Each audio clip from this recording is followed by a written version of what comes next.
Hello, today is May 4th, 2013.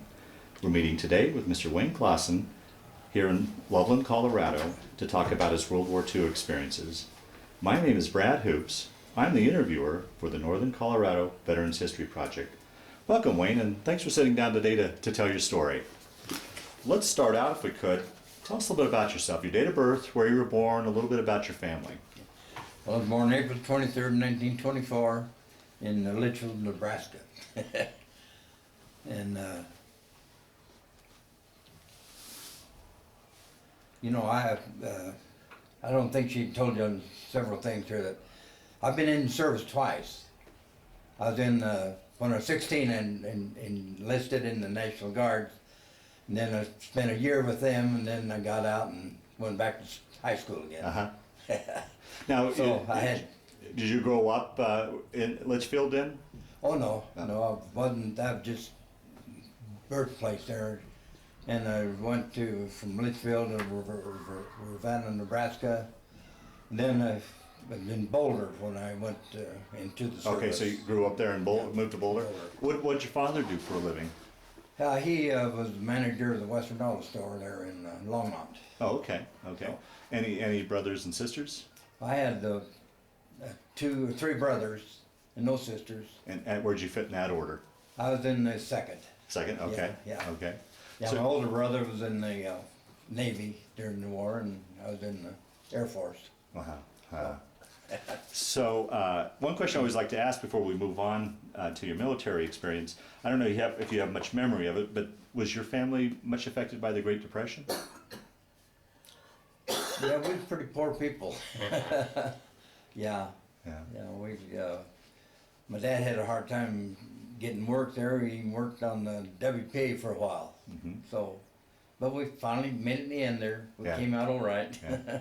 So at 16, you joined the National Guard. What was the reasoning behind that? Just impulse, you know. Is that right? Yeah. No reason. Yeah. Just decided something that I wanted to do, so I Yeah, did. yeah. Now, would you, at 16, would you have needed your parents' permission to do that, or how did?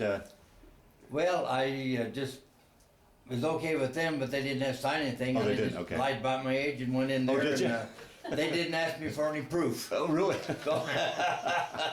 So I got in and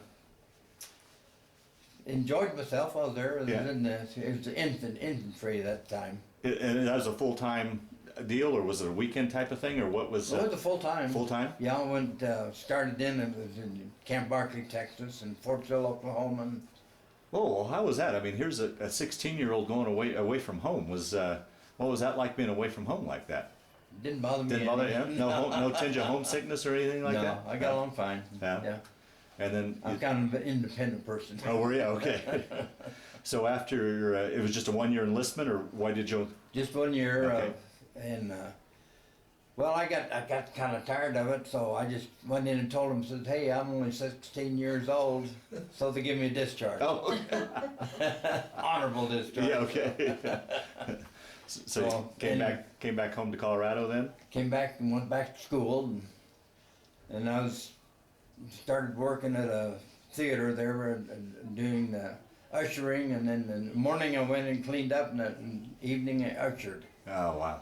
Yeah, so anyway, enjoyed that. And then I was, one time I went to work, I left school and went to work up at Leadville, Colorado, and at Camp Hale, Colorado. Right, yeah. Went up, worked up there for a while, and then went back to Boulder, went back to school again. So I was still in high school when I got drafted. Wow. And do you remember where you were and what you were thinking when you heard about Pearl Harbor? Not really. Really, yeah. No. Yeah. No, I'm not. I just waited till they drafted me. Yeah, yeah. And when did you get drafted then? In '43, I think it was. 43? And then, but And how long after you got your draft notice did you ship off to boot camp or to basic training? well, basic training it went to in Salt Lake City. Okay. Basic training up there, and then learned to be an armorer. Took care of the airplane and caliber 50 machine guns and loaded bombs in the airplanes and took care of the ammunition. And Now, did you get to do that by choice or by testing, or how'd you end up being an armorer? that's just where they put me. Is that right? Okay. Yeah. And I understand you had a nickname at that time, around that time. What was that, and how did that come about? Well, that was when I was a kid there. When I was 13 years old, I started carrying the Denver Post. And Sunday mornings, well, we had to get up early and went to this one restaurant where these two brothers worked in this restaurant. And on Sunday mornings, we went to their carry papers. Always went in and they had leftover pie, half price. It only cost about 25 cents or something like that. And they called me Baby Dumplings. Because I was very young. You saw my picture there when I was pretty young looking. Uh-huh. So that's where I got that name. And did that stick? Did that stick through the service? Or Oh no. Oh, okay. No, that didn't. They were the only two that called me that. That was in the National Guard. Yeah. Okay. So in the Army, well, they didn't. Yeah, Nobody knew that. Yeah. Right. Yeah. You didn't want anybody to know that either, probably. No, right. So you're off to you're in Salt Lake and got your basic and learned to be an armorer. Take your story from there then. Well, from let's see, we got shipped out when we got back into total. What was I? Anyway, we shipped out of went from Salt Lake to let's see. Los Angeles. Yeah, shipped out of Los Angeles and went over to India.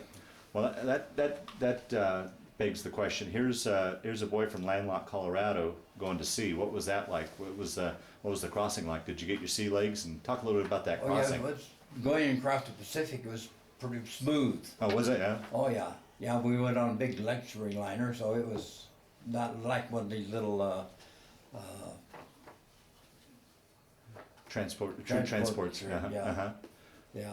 So anyway, it was smooth, and we had a good smooth crossing, and You remember no problems. roughly how long that took you to get? About a month. About a month. And do you remember the stops you guys made along the way? Just the one routing? stop at in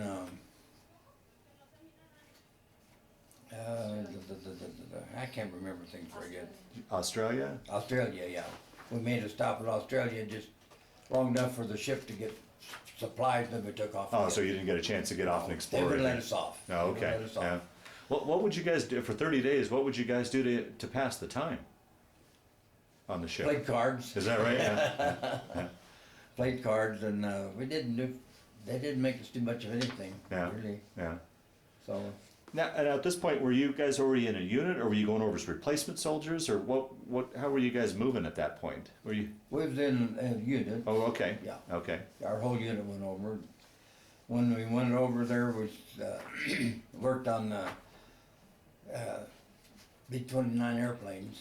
Oh, really? Yeah. That's what we did. We loaded the bombs, ammunition in them. Then, like I said, they took off, and then we waited until they got back. We played cards and slept or read books. Yeah. Just Yeah. go. So where did you land in India then? Calcutta. Calcutta. Then in Bombay was in between there too. And how you took a train across Yeah. India then to your Across there. and your base was near Bombay, or where were you? Where were you guys based out of? Well, I think it was Bombay, and then we went to Calcutta on leaves and had a good time doing that. I remember one time in Calcutta there was drinking, and we was spiking our drinks. They caught us doing that, so they made us pay for the drinks. You know, you took a Cuba Libras at $5 a whack, and then we spiked them. We kind of cheated on them a little bit. Yeah. Well, talk a little bit about here. Once again, here's a boy from Colorado, and you know, well, in your case, you'd gone down to Texas prior to that, but growing up, you know, much of your generation really never traveled too far away from home. Now you're halfway around the world in exotic India. Yeah. Talk a little bit about what it was like to see India from a, you know, 18, 19-year-old perspective. I mean, Well, we just took in the sights while we was over there, walking around the towns. They had these sacred cows, you know, they just wandered all over. And one time there was walking down, I think it was in Calcutta, walking down the street there's a dead woman laying on the street. They don't pay no attention to them, just leave them lay there. So eventually they got picked up, you know, but people walk around them. Life don't mean much, I guess. So right, yeah. nighttime they would be, the beggars would be all huddled up in the doorways, spending nights there, you know. Little kids would run around the daytime going, bakshish, want handouts, you know. Wow, a lot of poverty then. Oh yeah, Yeah. a lot of poverty. Yeah. Yeah. Mm. There's even some of the villages when we was on traveling from one place to another, the little villages, they didn't even have electricity. You know, they just, you could have their little fires going and you drive through there. We were just driving through there, didn't spend any time. One thing about they had the kids, you know, they'd take them out to the gutter, they'd let them go potty. And they had little slit trenches, and they would take their dumpings, put them in little buckets, go around, they'd water their gardens. Yeah, little honey Fertilize the buckets. garden with call them the honey dippers. Yeah, right, yeah. Yeah. Yeah, so anyway, that was interesting, but we didn't really do much at the base time. You know, when we go back to base, so we do our job, load the airplanes, and they took off, and then we play cards and sleep, read books while they was gone, and come back and do it all over again. Yeah, yeah. Talk a little bit about like what base life is like as far as your housing and food and the like. Well, we had slept in tents all the time, and there was, if I remember right, 8 of us to a tent, and we just usually got along pretty good. There was one kid that he would heckle us, and he just got all of us kind of mad at him, and well, we finally put it to him and made him stop that. You know, you couldn't put up with it all the time. So we got along fine, you know, most of the time there. Yeah. But How was food and well, Army food, it didn't bother me none. Yeah, okay. Kind of enjoyed it. A lot of them didn't like that spam and all, but I kind of liked that Yeah. spam. oh, Had powdered eggs and spam. But outside of that, I didn't mind it. Yeah. I enjoyed it. you know, doing these interviews, a lot of times guys would talk about having cravings over there. Do you remember having any cravings? Anything you missed from home that you couldn't wait to get back to? Not really, No. no. No. No, at the PX you could get ice cream and, Oh, okay. you know, so nothing bothers me. Yeah, yeah. And what about the environment? I mean, you know, here in Colorado, it's kind of a dry, sunny environment. What was the climate like over there, and how did you adjust to that?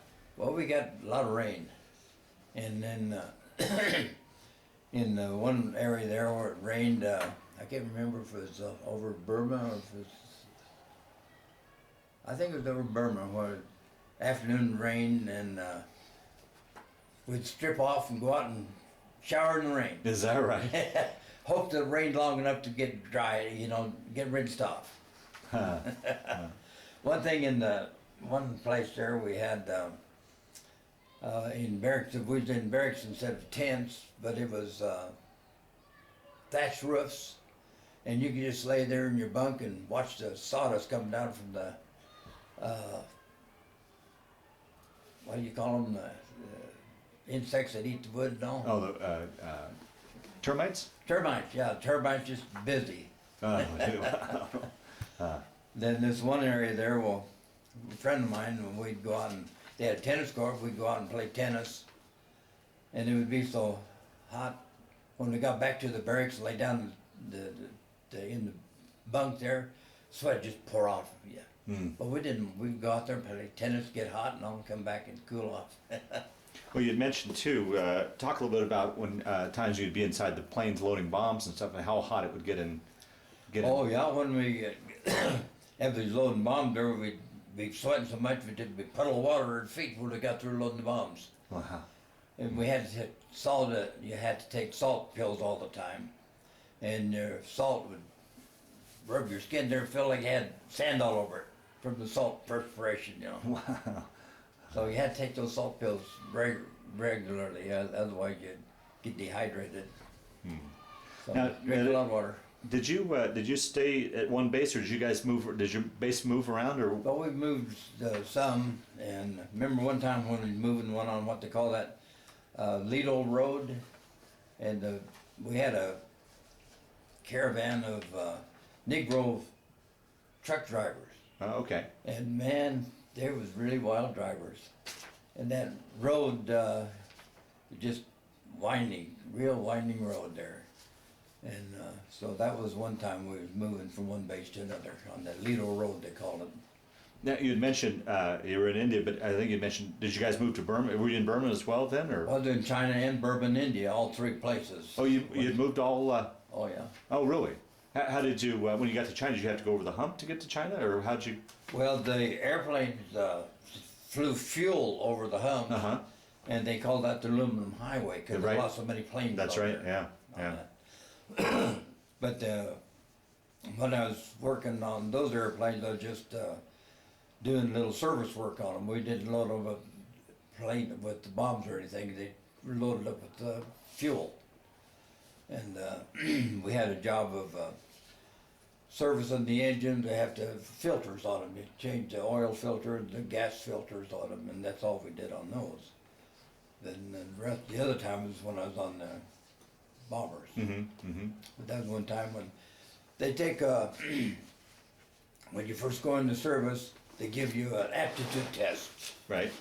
And later on they use these aptitude tests to see they need somebody for a particular job. They said, well, no, he showed that he had an aptitude for that. That's why I got all those airplanes. Right.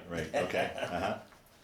So they did, but some reason for some of those tests you give you. Yeah. Right. Yeah. Did you ever have a chance to fly over on any flights over into China at all, or? No, the only time we got to fly was sometimes they'd let you go up for just a little flight, Okay. But didn't do any actual flying over there. Yeah. Did you ever have much interaction with the local people at all? The Indians or the Burmese people? Well, in India there, we had one of our barracks there. We had our tent, I guess. We had our own little helper, little Indian boy, All right. and he cleaned everything, kept everything clean, and so we had him hired for us. So. And what about, that part of the world with the various diseases and such, malaria or anything? Did you ever have any problems with any of the local diseases that were prevalent then? No. No? Only thing, I got malaria, but I didn't get malaria until I was discharged. Oh, it flared When up. I got home, when I got home, it showed up. The doctor treated me for the flu, and it didn't do any good, so he started giving me quinine, then I got over it. Is that why it For flared up? years, Because you were probably were you taking quinine pills while in the service? It kept you under control. Yeah, and then you Quinine pill. stopped when you Yeah. got home? Okay. Then it showed up after I quit taking them, then Yeah. it showed up. Has it ever flared up since, or is it pretty much? No, just that 1 year Is is that- all I had it. Yeah. Yeah. Wow. Some guys get it and never get over it. Yeah, right. It's with them, so I was lucky. Wow. Didn't get over it. I got over it and didn't have any more reoccurrences on that. So, Well, it sounded like it was pretty hot there, and you mentioned in here a pretty creative way of getting cold beer. Tell that story. oh, well, we'd take we'd get a beer allotments. We had a carton of beer a week given to us over there. So we sent it up with the airplanes, and when they came back, it was cool. So they got cooled off. Because it flew so high altitude that it would Yeah. cool off the beer? Oh yeah. Yeah. You know, those men that flew up like that, they had these real heavy Flight suits? flight suits. Yeah. Uh-huh. They wore those all because it got cold up there. Right, right, Yeah. right. Yeah. Well, being halfway around the world and in a third world country like that, how would you get, talk a little bit about communications from home as far as getting news from home and mail from home. I mean, today we've got computers and cell phones and the like. Talk about your options back in the day. What? We got letters from home. Yeah. Yeah. Was that pretty consistent? Was that Yeah. pretty reliable? Oh yeah. Yeah. Yeah. And how long roughly would that take to get a letter back and forth? Oh gosh, I don't remember. Several weeks, so Yeah. to get it there. Yeah. Yeah. So an instant message back then was a couple of weeks then probably. Yeah. Well, I used to get packages from home. My mom would send me goodies, and guys really looked forward to that because they knew we'd get goodies but spread them around. Yeah, yeah. And would they arrive intact? I mean, as long as it would take. Yeah, pretty much. Yeah. Pretty much intact. Yeah. Yeah. Yeah. And what about news? What was going on in the war, baseball scores? I mean, how would you keep up with the world news, or did you? I didn't pay much attention to it. Is that right? Yeah. Yeah, I'm not that worldly, I guess. Yeah. Right. Right. Just things go off me like water for a duck's back. Yeah. Okay. and then you'd kind of talked a little bit about it, but what would you guys do when you weren't on duty, as far as just entertaining yourselves? And Well, I read a lot. did you? Yeah. Yeah, and a lot of the guys this is over from before we went overseas there. I would iron guy shirts for them and do things like that, and I didn't run around town a lot like they did, but I'd get drunk and all. I Right. didn't do that. Yeah. Yeah. So I just pretty much a loner, I guess. Yeah. Yeah.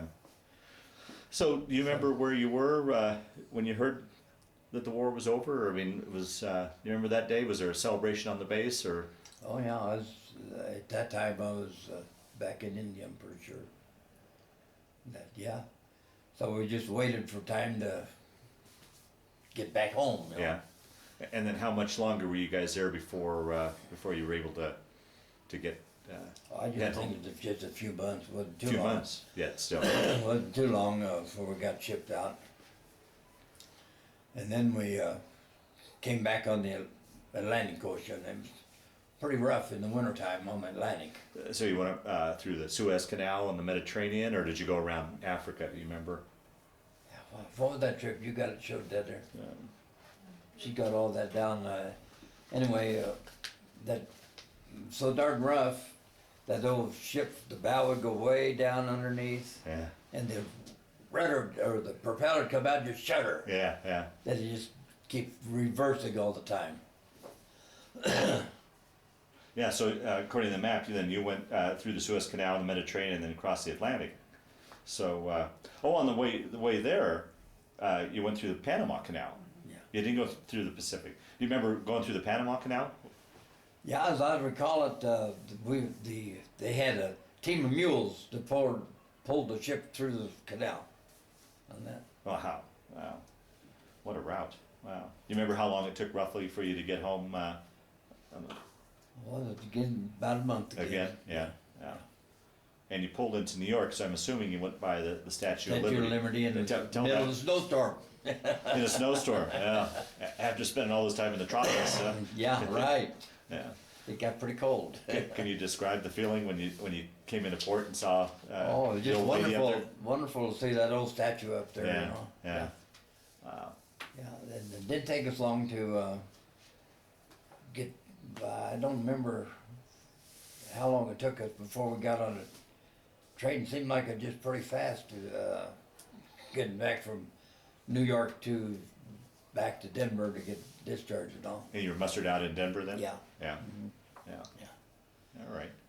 Well, let's take your post-war year. So you get mustered out. Take your story from there. Went back, I assume, back home to Boulder. Yeah, when I got back to Boulder there on Christmas Day, and back to Boulder. You got home on Christmas Day? Yeah. Oh, wow. Well, and what was the homecoming like? What was it like to be back home after being away? And Yeah. Well, first thing, how to get back with the folks, and then back to my girlfriend back there. Yeah.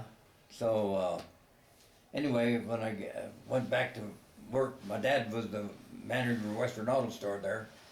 So the day after I got home, went back to work. really, you didn't take any time off? No, didn't take any time off. Huh. A lot of guys, they just took to get your just severance pay.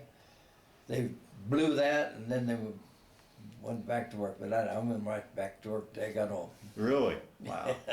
and how was that adjustment after being in the military and being halfway around the world and isolated? The whole thing you went through, was that much of an adjustment going from that life back to civilian life for you, or Wasn't for me. really? Yeah. No. Huh. No. A lot of guys, I bothered them, I guess. But Yeah. Yeah. see, and you hear about the guys in combat today, they never get over it, but I wasn't in that kind of a situation. Right. Right. I wasn't in danger anytime I was over there. Oh, you never came under attack by Japanese bombers or anything like that? No. No. No, not in the where I was based. Yeah. Yeah. One time we did have a air raid warning, but that was all. Just a little warning, and we didn't have any trouble. And there was So, no problem. Pretty well safe, I guess. Yeah. Yeah. So you went to work for your dad at Western Auto, and is that what you went on to make your career, or talk about what you went on career-wise to do? Well, when I went transferred, I worked for him about a year there. Then I got transferred down in Lamar, Colorado, and then I went to work in. I left Western Auto and went to work opened up a service station. Went to work at a service station down there. And that didn't pan out too good, so then I went to work for a man in Moran's Hardware. Worked for him for quite a few years. Then it's when I got married down there. And so it's about as simple as that. And then you went on. Didn't you go on and start your own business with it? Well, I opened up a service station for a while there, yeah. And I thought I'd read somewhere where you'd. Where did I read that? Yeah, your pumping business. Well, yeah, that's when I was. I was working. I had a septic tank pumping business.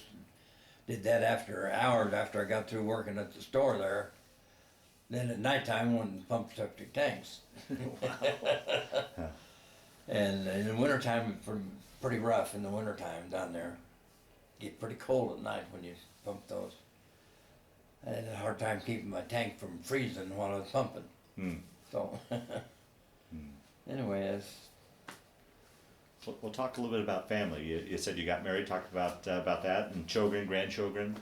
oh yeah, well, we had 6 children. And it started off with a boy, and then kept getting girls after that. It ended up as five girls and 1 boy. Oh. My boy, well, he kind of got sick of having girls, so he said, "I don't want any more girls," and he really he was going to take off. But he was real supportive of the girls anyway. The boys better leave them alone. He protected them, Yeah, you know. yeah. He's real protective of the girls. So all my kids, they're all ended up getting married to good people, and all seem to be good Christian kids. Oh, wonderful. So it is. Yeah. And grandchildren? How many? Turn that over to the boss. A lot, yeah. How many we got between us, kid? Between us, we got 30. 30? Oh, wow. Any greats? 14. 14? Oh, wow. More on the way. Yeah. But that's two different families. Okay. Yeah. She's the second wife. Okay. Yeah, we've been on 12 years now, Almost. almost. And I had 52 with my first one. Oh, wow. And what was her name? Lillian. Lillian? Yeah, Lillian. Amazing, I remember, don't you? I get kind of. Yeah, well, fair enough. Well, Ellen had passed me a sheet that British Lord Montauban came and gave a speech to your group. Talk a little bit about that. Yeah, well, I don't remember much about it. He just give a talk to the troops down there. Just something to see if you don't watch it. Yeah. Well, were you just with the American troops, or was there any British troops, or were you No, intermingled? no, Oh, okay. just American. Yeah. But he spoke to us, you know. As Yeah. Doing these interviews, I'm always amazed by people coming across family members or friends overseas. Did you ever come across anybody from your hometown, or run into anybody you knew crisscrossing the world? No. Don't remember any. Yeah. No, Okay. pretty well isolated. Yeah. In this deal we're going on tomorrow, I looked at all the names. I don't recognize any of the names. I don't know if I'll run across anybody or not that I know on that. Yeah. Be interesting to see. Yeah. No, you're in for a good trip, that's for sure. Yeah. Well, as we wind down this interview, is there anything I didn't ask you that you wanted to talk about, or any other stories that kind of floated to the top that you wanted to talk about, so that ideally we've rounded out your story as best we can? And Ellen, jump in here too, if she's listened, if there's anything that he's left out that you'd like him to talk about. Well, I remember one time when we was playing cards. We were playing 7 card stud, and ended up this one man, he got 4 of a kind, and I ended up with a royal flush. He got up and said, "If I can't win with 4 of a kind, I quit." So that was kind of an interesting card game. Yeah, right. Through the years, have you ever kept in touch with any of those guys you served with, or gone to any sort of reunions of any No. sort? No? No. Okay. No, there's one time they were going to have a reunion, and I didn't go, but afterwards I thought, gee, I should have went to that. And while we're at that, what can you tell me what you were with over there, as far as was it the 5th Air Force? What Air Force was in India? And do you have your squad and that information? 40th one. Yeah, there's the 40th Bomb Group and B-29 outfit. So it was the B-29. B-29. Oh wow. Okay. Okay. Yeah, that's what I went over with that group. Okay. All right.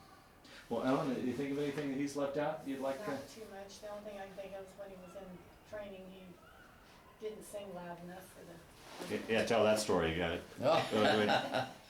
Yeah, in Salt Lake, we'd go to school there. Well, we'd go from one building to another building, and the platoon leader, he had to sing the Air Corps song, you know, as we was trotting along there.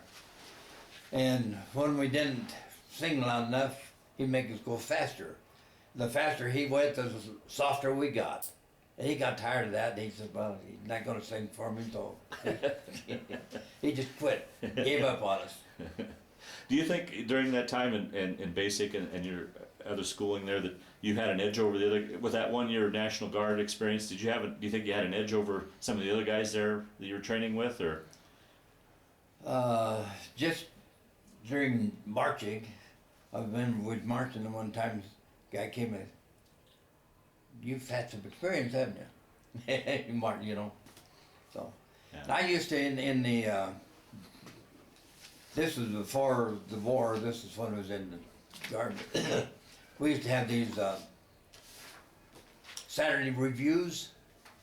I used to like those. You know, you marched there, and some of the guys they didn't like that, but I enjoyed that. You know, you dressed up uniform and you went out on the parade grounds there and just showed off. Yeah. So I enjoyed it. For a lot of them didn't. Yeah.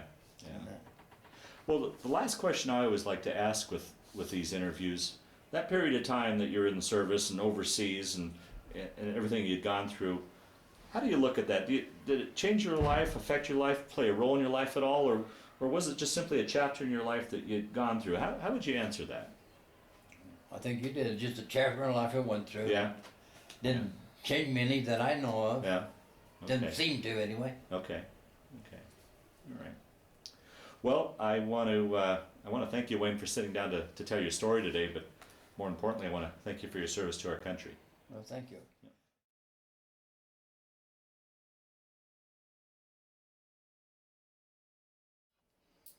Okay, that's when I was 16 and when I first went into the service. Then I spent a year in the service and I got out because I got kind of tired of it, and then I told them I was 16, so they gave me a discharge. Okay. Okay, that's National Guard still in there. That was when I was still 16 there. Okay.